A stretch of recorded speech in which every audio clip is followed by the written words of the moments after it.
I am Jenna Lee Randall, the current president of Topeka South Rotary, and I'd like to welcome all of you, those here in person and also to our friends on Facebook Live, to this very meaningful and super special event. We are beyond excited at Topeka South Rotary that we have this opportunity to host the installation banquet for the 2020-2021 District Governor of Rotary District 5710. Topeka South is a 130-member club. We're going strong. We work to live by the four-way test. We support one another, sometimes through good-natured ribbing, and our community. In fact, this Rotary year, Topeka South Club members volunteered 993 hours that saved our community partners nearly $26,000.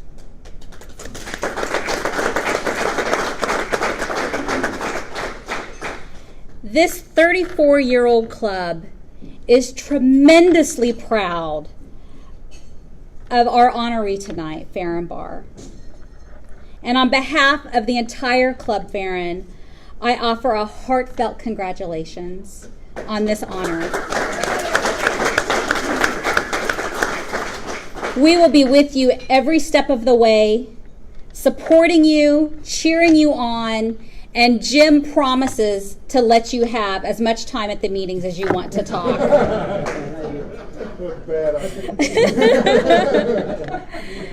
Now, if you would please join me in welcoming yet another exceptional Topeka South Rotarian to the podium to lead us in the invocation and Pledge of Allegiance, Roger Underwood.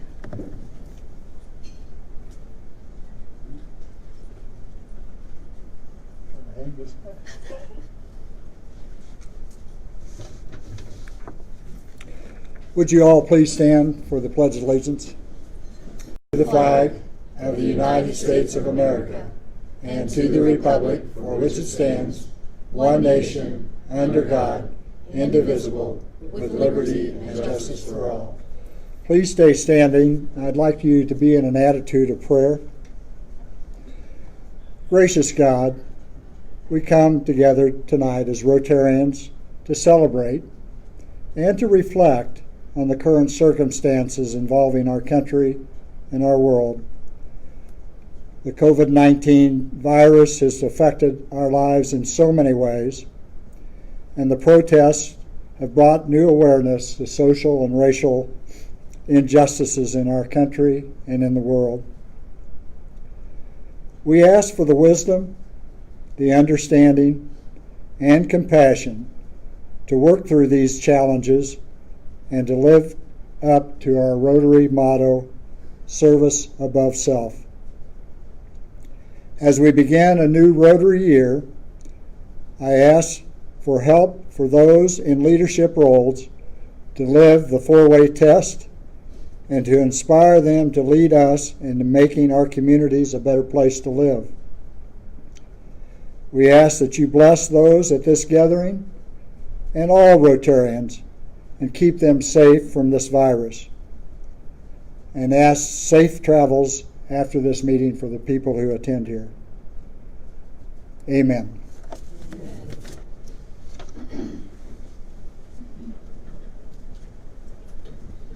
Thank you, Roger. You may be seated.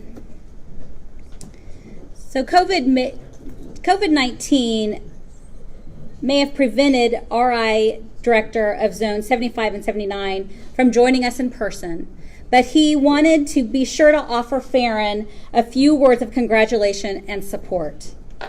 So here we go with the video, but technology, bear with me.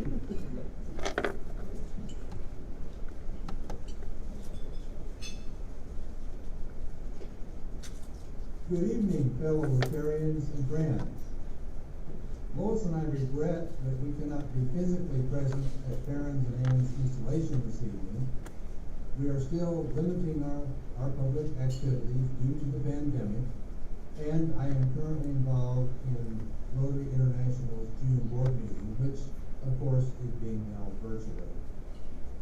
We would like to congratulate Faron for being elected district governor for our district, and Ann for supporting him in his rotary quest. We know that together they will be great leaders of our district.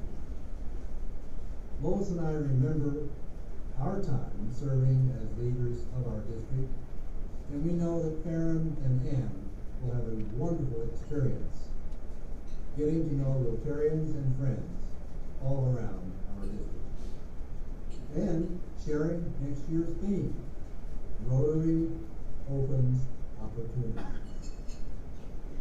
One great advantage Faron and Ann have is that they will follow District Governor Jason and Jackie, who have done an outstanding job leading our district this year.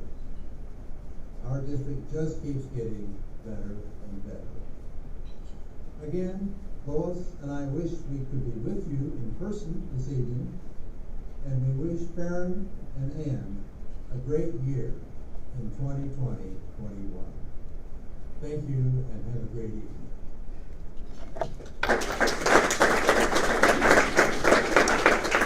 Now on to the main event. I'd like to welcome the current District Governor, Jason Lieb, up to the podium. Thank you.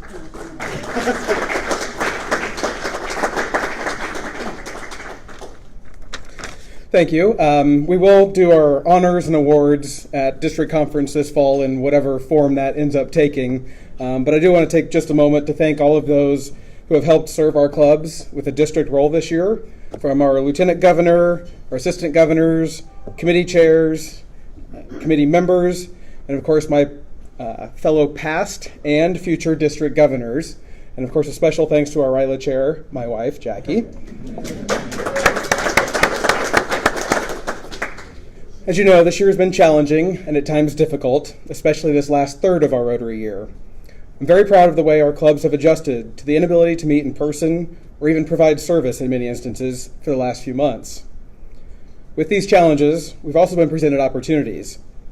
You may have seen my name listed in a recent edition of the Rotarian magazine of district governors under 50. And many have asked how I could do that with a full-time job, well, really two, and an active kid at home. Thankfully, our district has a strong tradition of governors under 50 and people working full-time, so I am certainly not unique within our district. In fact, our current Rotary International president, Mark Maloney, served as district governor at the age of 34 while building his law practice and with 3 kids at home. But perhaps this is one of those opportunities for us to enact change, not only at the district level, but within our clubs to make it easier for our younger members to serve in leadership roles. Rotary's founder, Paul Harris, said, "If Rotary is to realize its proper destiny, it must be evolutionary at times, revolutionary on occasions." Maybe this is the time for us to be revolutionary. How does an organization that loves to dive in and get its hands dirty deal with a world where the most important thing to do is to keep our hands clean? Maybe this is a chance for us to focus less on the efforts and costs for us to hold weekly in-person meetings and instead focus our time and money on service first. Can our weekly meetings be short virtual planning meetings, and our in-person meetings be those service projects where we get that opportunity to not only serve, but to enjoy the camaraderie and fulfillment we seek as social creatures? How would this help grow Rotary? Another opportunity we must address is the issue of social justice within our communities and across our nation. Rotary as a whole is incredibly diverse. One of the amazing benefits of serving as district governor is a chance to gather with more than 400 other governors-elect from across the world at International Assembly to see the various cultures and traditions that are represented within Rotary. But our clubs at home, like many of our institutions, often do not reflect the diversity we have in our own communities. If Rotarians are to be leaders in bringing peace to the world, that must include justice and equity in our own spheres of influence. And that leads me to the reason for our gathering here this evening, some in person, more via video. Over the past half dozen years or so, I've gotten to know our new district governor quite well, and I can think of no one better to address these and other issues, and to lead our clubs and district into our new future. It doesn't seem possible to be passionate about everything, but somehow he seems to be able to do that.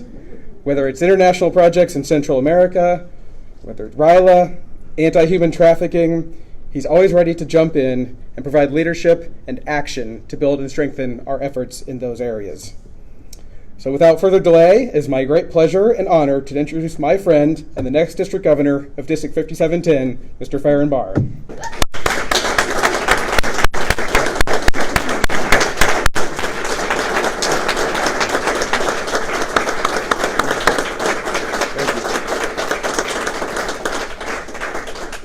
And so, Faron, with this District Governor diamond-encrusted pin, I confer to you all of the rights, roles, responsibilities, and the fun, pleasure, and enjoyment you get out of being District Governor. Congratulations. Thank you.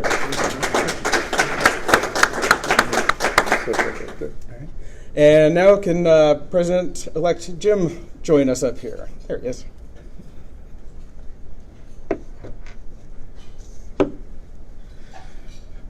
Similarly, Jim, as incoming president of the Topeka South Rotary Club, you also have roles and responsibilities to help serve the district governor. I know that is already happening. I know planning for district conference has been going on. I know many members of this club are already involved in district activities. They were prior to this, but are continuing to help support Jim. So it is my pleasure to also present you with the home club of the governor for District 5710 banner.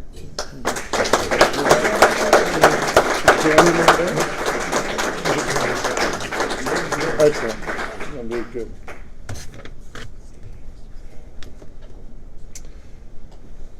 Well, I have a whole bunch of people to thank for standing here today. So I think I'll start with that so I don't forget anything. First, I have to thank the installation committee that put this on. They basically did it on their own with very little input from me, and you guys did a wonderful job under some very difficult circumstances. So thank you all very, very much. Also, I want to thank all the past district governors that are sitting in the room, and we have several here this evening, because this district wouldn't be what it is now without all of you and what you've helped build this district to be. I also want to thank everyone that's in the DG string right now. We have Stephanie as our DG&D, soon to be our district governor nominee. We have Vern over here, who's our district governor-elect, soon to be. And then Jason, who is our outgoing district governor, and of course me. And then also to start all this off, when we started meeting last July, Blanche was with us as well. And I want to tell you a story about Blanche. I've had a lot of outings with Blanche, and there was one time we were going down to Tulsa. It was last year, as a matter of fact. We were going down to Tulsa for the South Central Rotary Youth Exchange Conference. And it was just her and I and a 17-year-old girl from Italy that was in the back. And while we were driving down, we started talking about politics a little bit, and she started talking about Italian politics. And we found out this 17-year-old girl knew more about Italian politics than most 50-year-olds know about American politics in this country. It was amazing. And we were just floored by that. So during this trip, we converge in Coffeyville to just kind of convene with everybody. Well, as we're driving through Coffeyville trying to find this restaurant, she's looking out my back window, and she goes, Did a tornado or something go through here? And Blanche is in the front seat, and she just starts giggling and laughing. And I said, No, dear, this is Coffeyville. This is Coffeyville.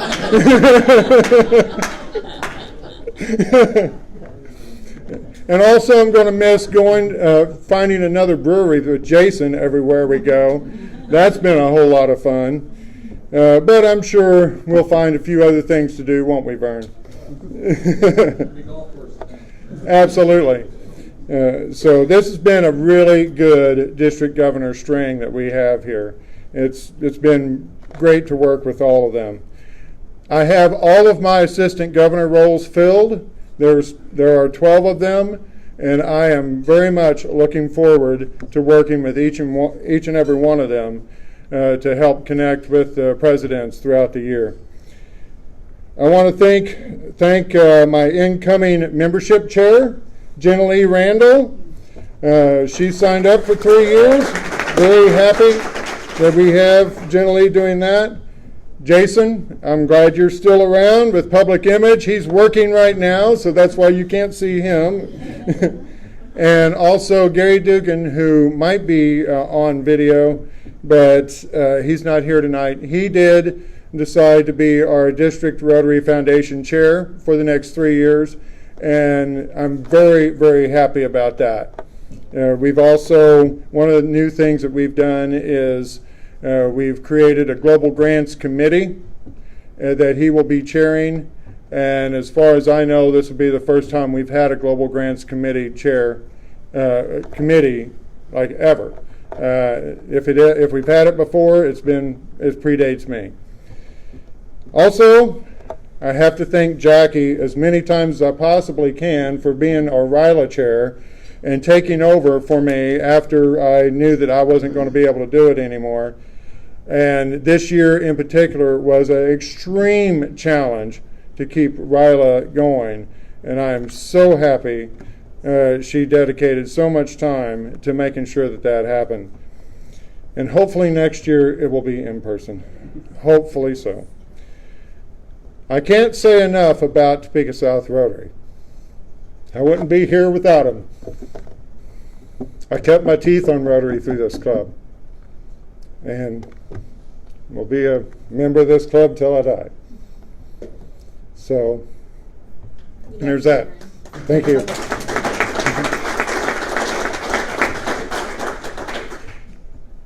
And a couple of other people. One in particular is Patty Mellard. And no, I'm not got another award for you tonight. So the last time her name was called up, she was getting an award she didn't know she was going to get. But Patty and I have worked side by side on the anti-human trafficking effort for the last 2 years, and we wouldn't be doing what we're doing in this district without her. And it's been a pleasure to work with her and get to know her more. So I'm very excited that she's still going to be our anti-human trafficking chair. And also we're looking at building an E-club in this district centered around the cause of anti-human trafficking. So expect that to happen soon. We're also looking at another effort for an environmental club that would also be an E-club that is that would have that as the cause. And last person on here I have to thank is Ann. 30 years, 29 married. And I certainly wouldn't be here today without her. There's no question about that. Thank you.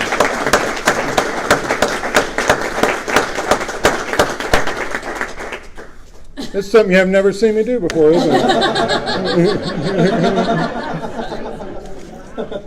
Well, I took that off because this is a little bit difficult now. We are living through difficult times. Times like we have never known. We as an organization have had many successes in humanitarianism, but we need to realize that we are not finished. We can do better to meet the challenges before us, and there will be many. I have experienced inequality several times in my life, in this country and others, in my hometown, in almost every town I've been in. And I knew it was wrong at the time. Sometimes I wished I could have made a difference. Sometimes I thought that maybe I did, but I wasn't really sure if I did or not. You know why? Because I don't have all the answers, and neither do any one of you here or there. We have to come to solutions that are truly fair to all of us. I've witnessed inequality, but it was from my point of view. I've seen situations that needed correcting, but sometimes have done nothing about it. That needs to stop. I am not perfect. I never will be, and neither are you. We have to find ways to be better Rotarians and realize there are people we are not inviting to the table, boardroom, or conversation that need to be there. I want to be the leader you want me to be. I can't do it by myself. I need you. I need you to think globally about what we want to represent. I need you to give me your ideas. We will need to change, but change in a positive way. These times are tough, but we can transcend our challenges if we are willing to understand and listen to all sides of the issues. I love Rotary and everything it represents. It is up to us to make sure that we respect and honor its values. I was just talking to Dr. Todd Bowtie Jenkins just last week. One of the things he said to me is, Rotary values will set you free. I love that. It really resonated with me. He said a lot of other things too, but that was a big one. Being the organization of humanitarianism means we need to respect all humans. Who is not at the table that needs to be there? Invite them. Welcome them. Hey, the coffee's hot. Or, in some cases, the beer's cold. I like those meetings better. We talk about and say the four-way test, but do we really live it? We all need to think about that introspectively. I am proud to be your district governor for 2020 and 2021 and hope that I live up to your expectations. Just know that it is you who makes this possible. Also know that without your input, we will never reach our potential. Working together, we can meet our challenges and succeed. My number one goal, ever since I knew I was going to be a DG, was more collaboration among our clubs. I know there's a little, but there can be more. And we need more collaboration. We have clubs, we have districts, we have zones, and now we have regions, and we're trying to figure that one out. But not anywhere is there a line, a barrier, a border, or a wall that prevents us from collaborating with another club, another district, or a zone.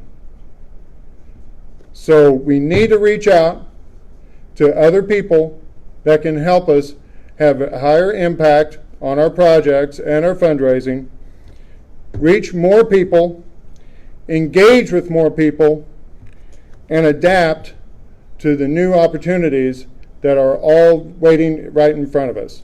And there are going to be a lot of opportunities. I know that Holger could not of any way thought that his theme would be so appropriate for what it's going to be for this coming year. Rotary opens opportunities. Who knew when he came up with that this is where we would be now? I hope all of you look for new opportunities. I hope you help me lead this district in a way that only 5710 can. And I'm honored to be your 2020-2021 district governor and look forward to working with all of you. Thank you.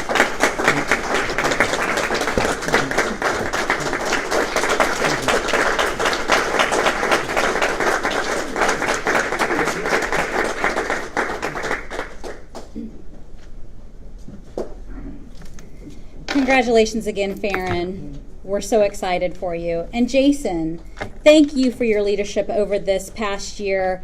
It was difficult and challenging, but as Larry shared in his message, our district just keeps getting better and better. And that is due in large part to your calm, measured, and thoughtful guidance as district governor. So thank you. Now, as is Rotary tradition, let us rise and recite the four-way test. Of the things we think, say, or do, is it the truth? Is it fair to all concerned? Will it build goodwill and better friendships? Will it be beneficial to all concerned? And is it fun? Thank you for joining us tonight.